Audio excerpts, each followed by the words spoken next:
today, we're diving deep, no pun intended, into My Journey, Transforming Dreams into Actions, which is by A.P.J Abdul Kalam.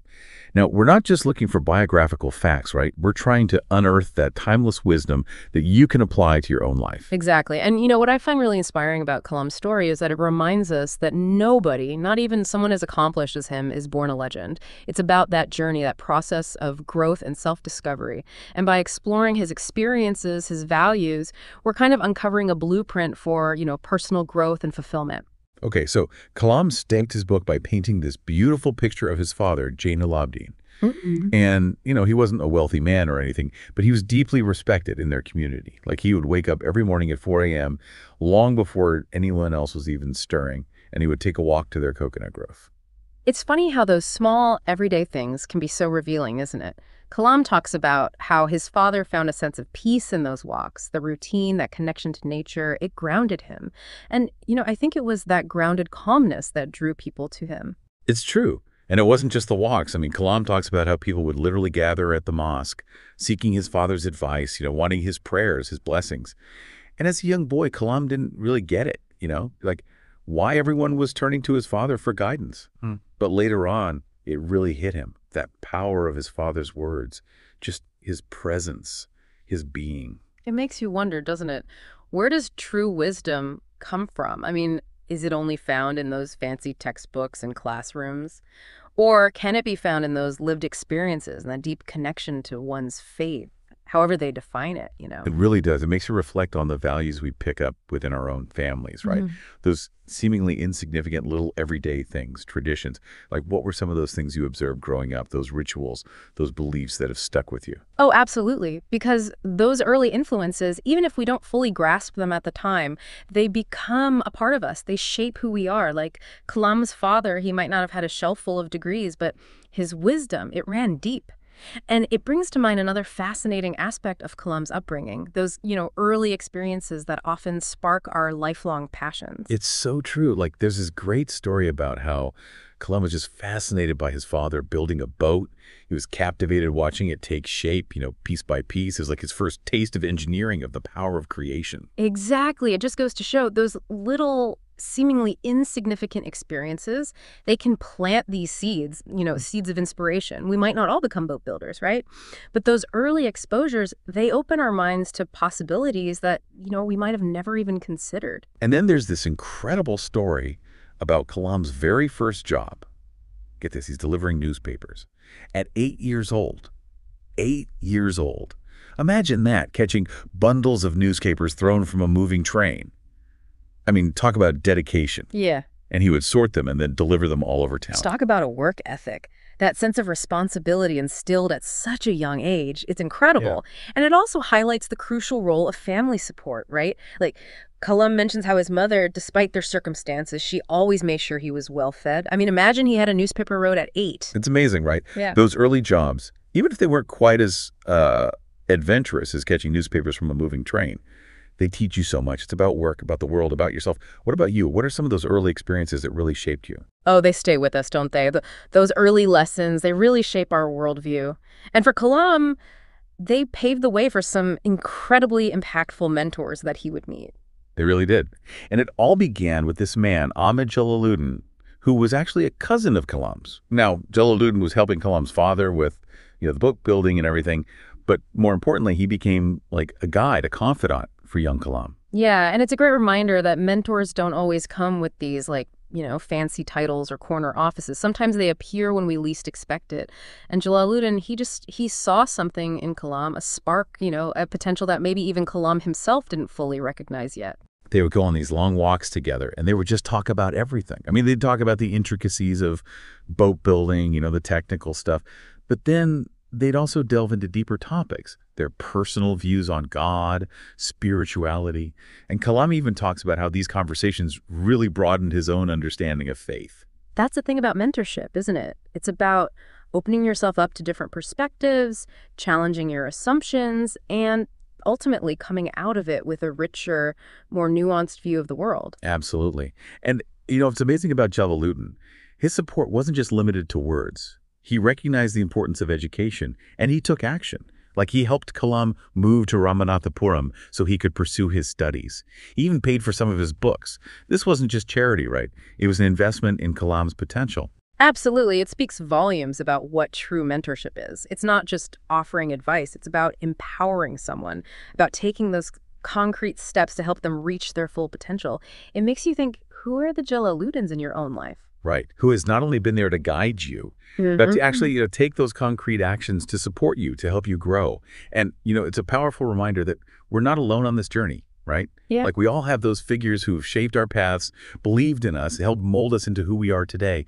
And this brings us to a kind of a pivotal point in Kalam's life. Yeah. His burning desire to become a pilot. And he was so close to realizing this dream, he even aced the first interview.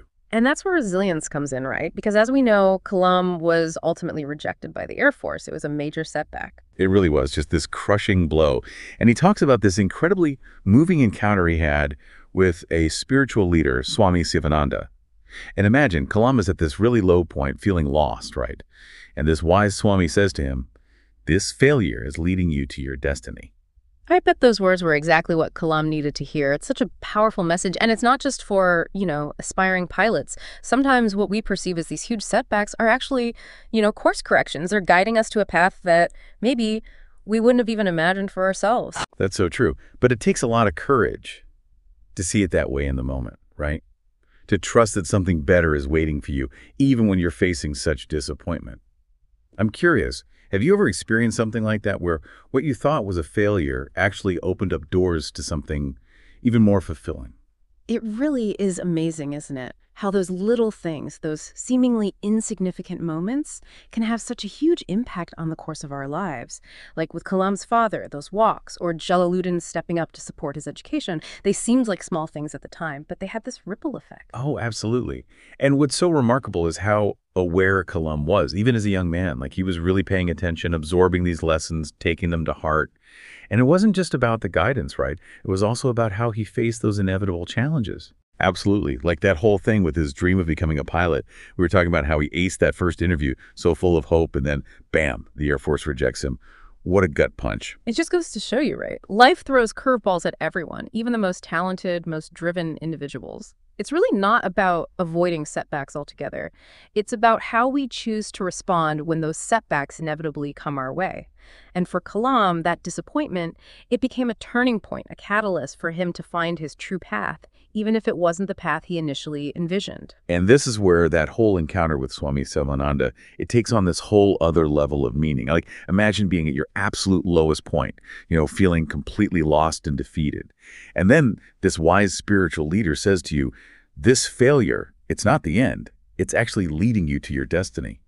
Powerful stuff. Talk about a lifeline. I mean, those words, they must have been exactly what Kalam needed to hear at that moment.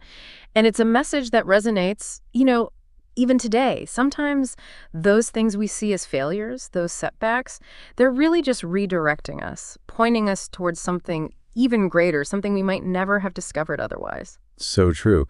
It takes real courage to see it that way at the time, though, right? To have that faith that something better is waiting just around the corner, even when you're feeling so lost and disappointed. Have you ever experienced anything like that, where what felt like a failure at the time actually led you to something even more fulfilling down the road? I think we all have those moments, even if it takes a while to recognize them for what they are. And for Kalam, this experience, it really fueled his determination to find his true calling. He kept seeking knowledge, exploring his interests, and his interests were all over the map, which I find fascinating. He was definitely a curious soul. And speaking of curiosity, Kalam talks about the books that shaped his worldview. And one that stood out was Light from Many Lamps. It's a collection of inspirational stories, and for him, it seemed to really spark his imagination. It just goes to show you inspiration can be found in the most unexpected places, right? I mean, this wasn't some technical manual or a scientific treatise. It was a book of stories. And I think that's so powerful. Sometimes the most impactful lessons, the ones that stick with us, they come from those shared human experiences, those narratives that resonate with something deep inside us. Totally. And then there's the Thirukkural, which is this classic Tamil text on ethics and morality, and Kalam delves into its teachings, emphasizing the importance of living a life guided by principles, by a strong moral compass. It makes you think about the values we prioritize in our own lives. And here's where we see this really interesting intersection between Kalam's scientific mind and his deep spirituality. The Thirukkural, with its emphasis on ethical conduct, moral responsibility, it really resonated with him. And it shows us that for Kalam, scientific progress and spiritual grounding, they weren't mutually exclusive. They were intertwined, two sides of the same coin. That's such a crucial point. It's like he recognized that science and spirituality, they weren't these opposing forces. They could coexist, even complement each other. Science was about understanding the physical world, the how, and spirituality provided the framework for understanding our place within that world, the why, our purpose, our values. It's a perspective that feels so relevant, especially today when we often see these two realms, science and spirituality, positioned as being at odds. Kalam's approach, it encourages us to approach both with a sense of wonder, with an open mind, acknowledging the unique value that each brings to the table. It's about recognizing that knowledge isn't limited to a single discipline or way of seeing the world. It's about embracing multiple perspectives, different ways of knowing and understanding. And for Kalam, this expansive worldview, it was nurtured by his mentors, his experiences, and his unwavering belief in the potential of humanity. And speaking of mentors, we can't talk about Kalam without mentioning Dr. Vikram Sarabhai, a true visionary leader who played such a pivotal role in shaping India's space program. He was instrumental in Kalam's journey.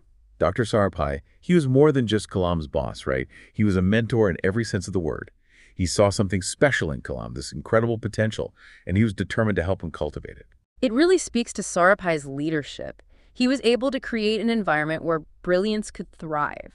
He understood that true leadership wasn't about barking orders, but about empowering others, giving them the tools and the freedom to reach their full potential. And Kalam, he really blossomed in that environment. He was given opportunities to learn, to experiment, to take risks, all of which allowed him to grow into the brilliant scientist and engineer he was meant to be. And it wasn't just about technical expertise. Sarabhai fostered this amazing culture of collaboration, a shared vision. There was this belief that anything was possible if they worked together, which is so powerful. Totally. And, it's perfectly reflected in that story about how Sarabhai secured the land for the Thumba space station. We were talking about this earlier, how it was a site of deep religious significance. And yet, the congregation, they ultimately decided to give it up, to donate it in the name of scientific progress. Talk about an incredible act of generosity and foresight. Absolutely. It's a story that still gives me chills. It just goes to show the power of a shared vision, the understanding that sometimes we need to put aside even our most deeply held beliefs for the greater good, for the sake of progress. It speaks to the best of humanity, our capacity for selflessness, for recognizing that some endeavors, they transcend personal interests, and they require us to come together for a common purpose. It's truly inspiring, and it highlights the power of Dr. Sarabhai's leadership. He didn't just have the vision. He had this incredible ability to inspire others to buy into that vision, to contribute their unique talents and make it a reality. And through it all, amidst all the advancements and achievements, Kalam never forgot those early lessons, those foundational experiences that shaped his character, his approach to life. He carried the wisdom of his father, the guidance of his mentors, the resilience he'd cultivated through challenges with him every step of the way. What a powerful reminder that our past experiences, the good and the bad, they shape who we are, how we navigate the world. And sometimes those seemingly small moments, those chance encounters, those early lessons, they can have the most profound impact on the trajectory of our lives. Absolutely. And as we continue to explore Kalam's journey, we'll see how those influences continue to inform his work, his leadership, and his enduring legacy. It really is remarkable how those early experiences, those foundational moments, can set the stage for an entire life's journey. I keep thinking about that church congregation giving up their land for the space station. It's just such a powerful story about what people are capable of when they unite around a common goal. It really speaks to the power of a leader with a vision, doesn't it? And Dr. Sarabhai, he seemed to understand that true leadership isn't just about having a great idea. It's about creating the right environment for that idea to flourish. Remember how Kalam described Sarabhai's leadership style? Even under pressure, he kept the team motivated, he used humor to boost morale. Those are invaluable qualities in a leader. It's so true, and it makes you think about the kind of leaders we gravitate towards in our own lives, the kind of workplaces that bring out the best in us. What qualities do you think make a truly great leader? What kind of work environment allows you to thrive? Those are really important questions, and it gets to the heart of what Kalam's story teaches us about leadership and success. I mean, one of the most striking things about Kalam is his incredible work ethic, right? He wasn't handed anything on a silver platter. He came from humble beginnings, and yet he achieved greatness through sheer determination and an unquenchable thirst for knowledge. Absolutely. And even as he reached those incredible heights of success, he never leaves that sense of humility. He never forgot where he came from. Those early lessons, those values instilled by his family, by his mentors, they stayed with him.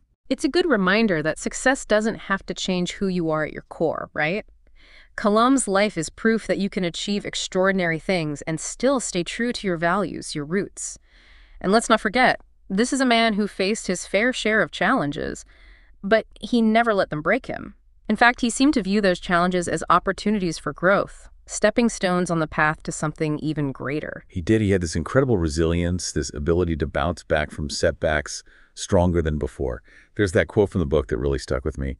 Difficulties in life, they don't come to destroy you. They come to help you discover your hidden potential and power.